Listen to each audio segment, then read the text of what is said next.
Hi everyone. आज मैं describe करने वाली हूँ 11-11 को। अगर आप 11-11 बहुत ज़्यादा देख रहे हैं तो इसका क्या मीनिंग है आपकी लाइफ में, क्यों ये नंबर आपको अपनी तरफ बहुत ज़्यादा अट्रैक्ट कर रहा है, क्या रीज़न है आपका कि आप इसकी तरफ बहुत ज़्यादा अट्रैक्ट हो रहे हैं, जहाँ भी जा रहे हैं आप इसे पा रहे हैं अपने नज़दीक। बहुत ज़्यादा ये नंबर आपको अपनी तरफ अट्रैक्ट कर रहा है, आप समझ नहीं पा रहे हैं इसे देख के कि आखिर ये नंबर इतना ज़्यादा क्यों दिख रहा है, और बस दिखता ही जा रहा है। तो इसके कई रीज़न हैं कि आपको ये दिखता है। तो हाल फ़िलहाल मैं 2 रीज़न बता देती हूँ। फर्स्ट, अगर आप लॉ ऑफ अट्रैक्शन ट्राई कर रहे हैं, नॉर्मली किसी चीज़ को मैनिफेस्ट कर रहे हैं लॉ के ज़रिए, तो वो चीज़ आपकी तरफ इतनी तेज़ी से बढ़ रही है जिसकी स्पीड आप गिन भी नहीं सकते। इतनी ज़्यादा तेज़ी से वो चीज़ आपकी तरफ बढ़ रही है। आप इस टाइम पे आप बहुत हाई वाइब्रेशन में है, कहीं ना कहीं उस चीज़ को ना बहुत खुशी से मैनिफेस्ट कर रहे हैं अपनी तरफ। आप उसे फील कर रहे हैं, वो आपकी तरफ आ रही है ना, आप उसको फील कर सकते हैं, इतनी तेज़ी से वो आपकी तरफ बढ़ रही है। तो भी आपको ये नंबर बहुत ज़्यादा दिखाई देगा कि आपकी जो विश है वो आपके रास्ते में ही है। अब वो आपने मांगी थी, ठीक है, और अब उस यूनिवर्स का टाइम आ गया है कि वो अब आपको उसकी डिलीवरी भेज दें, वो आपके पास भेज दें जो भी चीज़ आपने मांगी थी, डिमांड करी थी और बोला था कि मुझे ये चीज़ चाहिए। उस डिमांड पे यूनिवर्स ने अब स्टेप ले लिया है और वो आपको वो डिमांड आपकी पूरी करने वाले हैं। तो फर्स्ट रीज़न ये होता है आपका 11-11 देखने का। अगर आप किसी स्पिरिचुअल जर्नी को नहीं कर रहे हैं, नॉर्मल आप लॉ ऑफ अट्रैक्शन ट्राई कर रहे हैं, तो अब बात कर लेते हैं। अगर आप स्पिरिचुअल जर्नी में हैं, डिवाइन जर्नी में हैं, आप ट्विन फ्लेम हैं, या नॉर्मली आप कोई डिवाइन जर्नी कर रहे हैं। पहले बात कर लेते हैं ट्विन फ्लेम्स की। अगर आप एक ट्विन फ्लेम हैं, आप एक डीएफ हैं और इस वीडियो को सुन रही हैं, तो डीएफ एनर्जी किसी में भी हो सकती है, मेल में भी हो सकती है, फीमेल में भी हो सकती है, राइट। तो आप बहुत ज़्यादा अंदर से टूट चुके हैं, बहुत ज़्यादा ऐसा हो चुका है कि अब आपकी सोल, आपको ऐसा लगता है कि मैं कहाँ पर हूँ, ना मैं यहाँ हूँ ना मैं वहाँ हूँ, मैं कहीं नहीं हूँ। जब आपका वो हाल होता है ना कि आप पूरी तरह से टूट जाते हैं, बिखर जाते हैं, जब आपकी जो सोल है ना वो भी बोलना बंद कर देती है, अंदर से ऐसा लगता है खाली है सब कुछ। जब आपको ऐसा महसूस होने लग जाए ना बाहर कुछ है और ना अंदर कुछ बचा है, बहुत खाली फील होता है।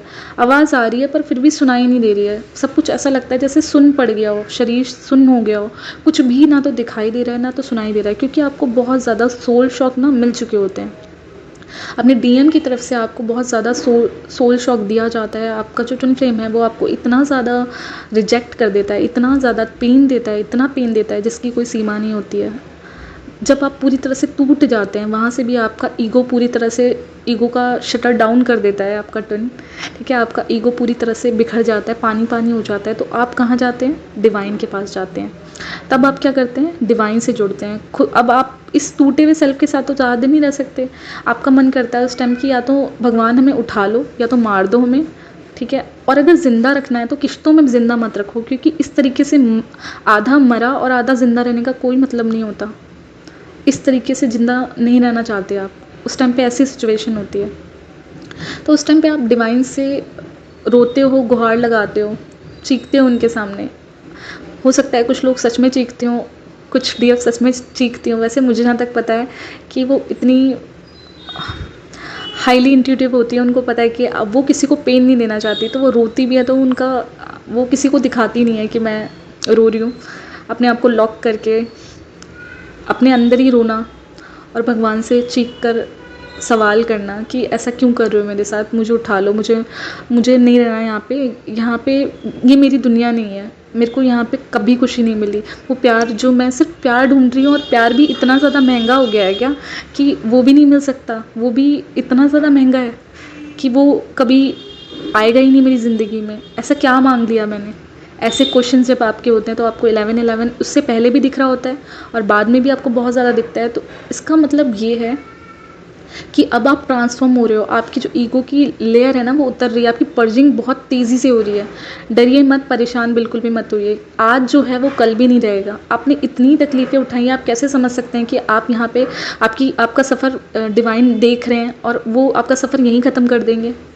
जो आपका है उसे आपसे कोई अलग नहीं कर सकता। भले ही आपके मन में आप इतना टूट गए हैं कि आप उस इंसान कहीं ना कहीं उस इंसान को आप सोच रहे हैं कि ये मेरा डीएम है भी या नहीं है, इस तरीके का बिहेवियर होता है, कई पैटर्न्स ऐसे आ जाते हैं। लेकिन कहीं ना कहीं जो डिवाइन है वो आपको ट्रांसफॉर्म कर रहे हैं, कहीं ना कहीं वो आपको आपकी ईगो की जो लेयर है उसे शट डाउन कर रहे हैं आपके डीएम के थ्रू, आपकी सोल के थ्रू, आपकी ही हाफ सोल के थ्रू उन्होंने आपको ट्रांसफॉर्म करवाना है। ये ज़िम्मा उन्होंने लिया है और आपके डीएम को दिया है। कहीं ना कहीं आप पहले से ये सब डिसाइड था, पहले ही आप ये सब चीज़ें बोल के करके डिसाइड करके नीचे आए हो, ठीक है। तो आपको ये सब चीज़ें तो देखनी ही है। और दूसरी बात, आप बहुत जल्दी अपने उस सफ़र तक जाने वाले हो जिसके लिए आप अभी तक वेट कर रहे थे। अब आप ट्रांसफॉर्म होने वाले हो। आपकी ईगो डेथ, जब इंसान की ईगो डेथ हो जाती है तो उसके बाद क्या आता है, एक सवेरा आता है जो आपको हमेशा के लिए ट्रांसफॉर्म कर देता है। फिर आपको किसी की प्यार की ज़रूरत नहीं होगी, आप प्यार अपने अंदर पाएंगे। 11-11 आपको बहुत ज़्यादा दिख रहा है और आप इस सिचुएशन में हैं, दैट मीन्स आप ट्रांसफॉर्म हो रहे हैं, आपको परेशान होने की ज़रूरत नहीं है। आप पूरी तरह से ट्रांसफॉर्म हो रहे हैं। जहाँ आप पहले थे, अगर आप देखो कि जब आप इस जर्नी में आए थे तब आप जहाँ पे थे और अब आप जहाँ पर हैं, कितना ज़मीन आसमान का फ़र्क होता है।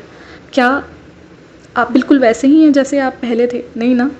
बहुत सारी चीज़ें आपको पता चलती हैं, आपको पता चलता है आप ट्विन फ्लेम जर्नी में आप वर्क करते हैं, इनर वर्क करते हैं, कितना कुछ सहते हैं, कितनी आपकी जो कॉन्शियस लेवल है कितना शिफ्ट होता है, आपका सोचने का तरीका कितना बदलता है, कितनी पेशेंस आपके अंदर, पेशेंट लेवल कितना डेवलप होता है आपके अंदर। तो आप सोचिए, अगर आपको ये नंबर दिखाई दे रहा है तो अब आप जो डेवलप होने वाले होंगे ना, अभी तक आपने जो भी आप जितना भी डेवलप हुआ है ना, वो एक सुई के बराबर था। अब आप बहुत ज़्यादा डेवलप होने वाले हैं। जब भी आपको ये नंबर दिखे और आप ऐसी सिचुएशन में हैं तो समझ जाना, अब आप जो डेवलप होने वाले हैं ना, वो कमाल का डेवलप होने वाला है। आप खुद भी खुद पर यकीन नहीं कर पाएंगे, क्योंकि ये जो नंबर है ये गेटवे है। गेटवे आपको आपसे मिलाने का, आपके सोल सेल्फ से मिलाने का। सोल सेल्फ में ना तो कोई ईगो होता है और ना ही उसे कुछ बाहर से चाहिए होता है, ना कुछ भी नहीं चाहिए होता है उसे बाहर से। उसके अंदर सब कुछ पर्याप्त होता है, उसके अंदर सब कुछ होता है। बहुत सारी ऐसी चीज़ें हैं, बहुत सारी ऐसे राज हैं जो अब आपके सामने खुलेंगे, अनफोल्ड होंगे। तो मैं आपसे एक ही चीज़ कहूँगी कि अभी ऐसी सिचुएशन है, मैं अगर आपसे ये कहूँ कि आप हैप्पी हो जाइए तो आप नहीं होंगे, लेकिन वैसे अगर देखा जाए तो आपको हैप्पी हो जाना चाहिए, क्योंकि अब आपकी लाइफ में जो चीज़ें अनफोल्ड होने वाली है ना, वो बहुत ही ज़्यादा एडवेंचरस होंगी और आप इसे लिटरली बहुत ज़्यादा पसंद करने वाले हैं। और अब जो आपकी लाइफ ट्रांसफॉर्म होगी ना, वो कभी भी, जैसी अभी आपकी लाइफ है ना, वैसी कभी भी नहीं होगी जैसे आपकी पहली रह चुकी है। पहले जो चीज़ें आपके साथ हो गई है ना, वो अब आपके साथ दोबारा कभी नहीं होगी। आपकी लाइफ पूरी तरह से ट्रांसफॉर्म होने वाली है। ये थी ट्विन फ्लेम्स के लिए 11-11 की जो अपडेट है, क्लैरिटी है, वो ट्विन फ्लेम्स के लिए थी। अब आप अगर स्पिरिचुअल अवेकनिंग में हैं तो सेम आपके लिए, बस आप ट्विन फ्लेम के ज़रिए नहीं होते हैं ट्रांसफॉर्म, आप खुद के ज़रिए ही ट्रांसफॉर्म होते हैं। किसी भी सोल शॉक के ज़रिए ट्रांसफॉर्म हो सकते हैं। वो सोल शॉक आपको कोई भी दे सकता है, आपका फैमिली मेम्बर दे सकता है, आपका सोलमेट दे सकता है, या फिर आपको किसी और चीज़ की, किसी की डेथ के कारण या किसी लव वन के कारण आपको सोल शॉक बहुत ज़्यादा तगड़ा लगा हो। ज़रूरी नहीं है कि आप ट्विन फ्लेम के ज़रिए ही अवेक हो, आप नॉर्मल भी अवेक हो सकते हैं। तो जो लोग नॉर्मली अवेक हो रहे हैं उनको अगर 11-11 दिख रहा है तो अब आपकी लाइफ में सेम ट्रांसफॉर्मेशन आपकी लाइफ में भी आने वाला है। जो चीज़ पहले थी, जो life same patterns, same life जैसे आप जी चुके हैं, अब वो चीज़ कभी भी वैसी नहीं रहेगी। अब आपकी लाइफ में जो आने वाला है वो है सवेरा। वो काली रात हटने वाली है और एक सवेरा आने वाला है। इसलिए आप 11-11 बहुत ज़्यादा देख रहे हैं तो आपको खुश होना, खो जाना चाहिए, क्योंकि अब आपकी लाइफ ट्रांसफॉर्म होने वाली है, एकदम न्यू वर्जन बनने वाली है। आप यकीन नहीं कर पाएंगे, ये सपना है। जब आप आंखें खोलेंगे तो उस सपने को जब आप देखेंगे ना, इन आँखों से देखिए उन सपनों को, जो जिस तरीके से मैं बता रही हूँ मैं फ़ील कर सकती हूँ उन सब चीज़ों को, ठीक है। आप जब अपनी आंखें खोलेंगे तो आप जब नया सवेरा देखेंगे तो आप खुद देखेंगे कि आप पहले क्या थे और अब क्या थे, अब क्या हैं, सॉरी। तो आप बहुत बड़ा, जो कहते हैं ना, बदलाव अपने अंदर देखने वाले हैं। सो ये थी 11-11 पे मेरी राय। मैंने जितना अपनी लाइफ में इसको समझा है, जाना है, उतना मैंने आपको डिस्क्राइब कर दिया। अगर आपको मेरी वीडियो अच्छी लगती है तो please do like, share, subscribe to my channel, ताकि ये वीडियो बहुत सारे लोगों की हेल्प कर सके, बहुत सारे लोगों को मोटिवेट कर सके, जो भी इस तरह की सिचुएशन में भी है, उनको कुछ समझ नहीं आ रहा है। Thank you so much for listening.